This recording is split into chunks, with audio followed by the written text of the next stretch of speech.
Misery is manifold. The wretchedness of the earth is everywhere.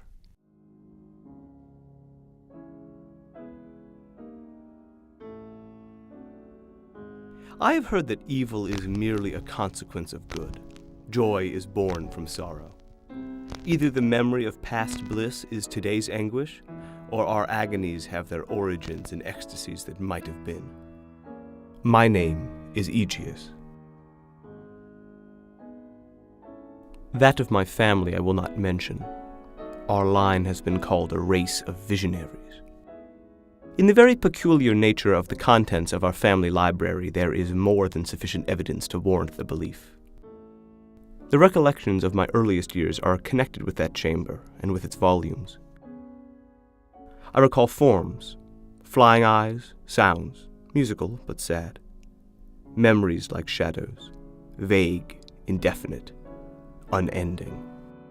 I loitered away my boyhood in these books. Reality was a vision to me. Dreams became my reality.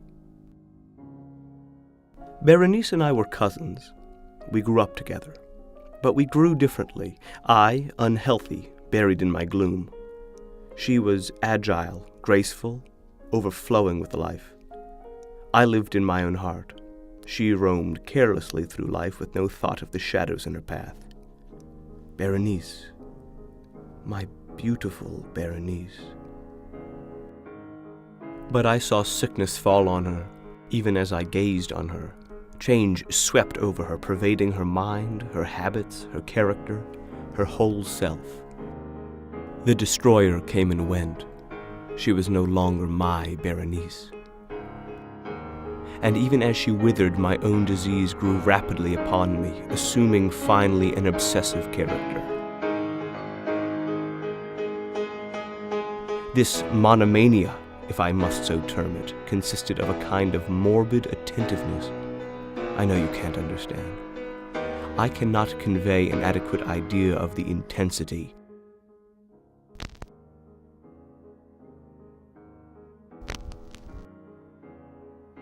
I would muse for long, weary hours, riveted on some frivolous device on the margin. The winding grain in a wooden panel. I would dream away about a word, until the sound of it, by dint of frequent repetition, ceased to exist as it had in my mind, losing all sense of meaning. You might think that Berenice's unhappy malady afforded me many objects on which to exercise my abnormal meditation, but it did not. I reveled only in the changes wrought in her. I watched her identity distort, with pleasure.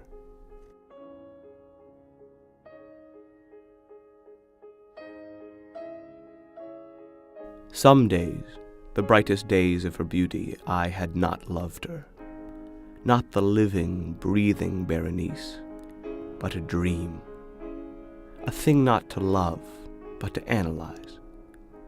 Now, as she withered, I loved her more and more.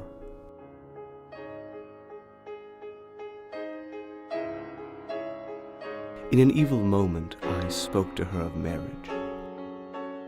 She, of course, accepted.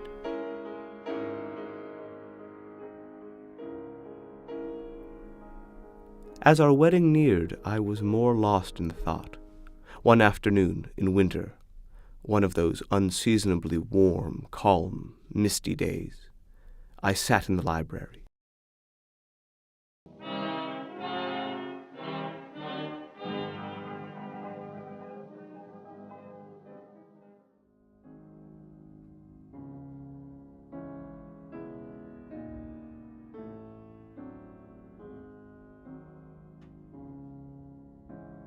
I thought nothing of it at the time, but from then on, from the disordered chamber of my brain, that image would not depart. Those perfect white creatures, not a shade on them. As the days passed, the thought would not leave me, the thought of her smile branded in my memory. It was everywhere, visibly, palpably before me. Those teeth, long, narrow, white, pale lips writhing about them, I longed for them. I was absorbed in them. I surveyed them, analyzed them. I feared I could never get back my reason until I possessed them. But I thought nothing of it. This was merely my disease. Then, one day, I sat again amid the shadows of my chamber when there broke in upon my dreams a cry of horror and dismay. I found in the antechamber a serving man of mine, as grave as death. He told me that Berenice was no more. An attack of epilepsy in the early morning. Her grave had already been dug, and the preparations for burial were completed. So I find myself sitting in this library again, alone. I have awakened from a tempestuous dream. It is midnight now, and Berenice lies in the earth. I feel nothing. I remember nothing. Something. A sound. The shrill, piercing shriek of a woman's voice rings in my ears. I've done something. What was it? My servant. "Sir," he said. "Sir!" There was a cry, he said. A horrible cry in the night. Her grave. Someone had violated her grave. There was more. He told me something had been taken from her grave.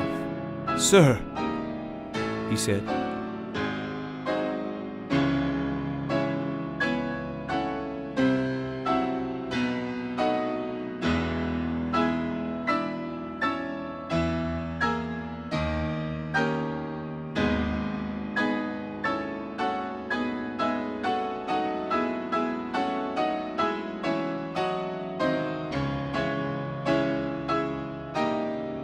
He told me they had been forced to enter the grave, that they'd found she was still alive.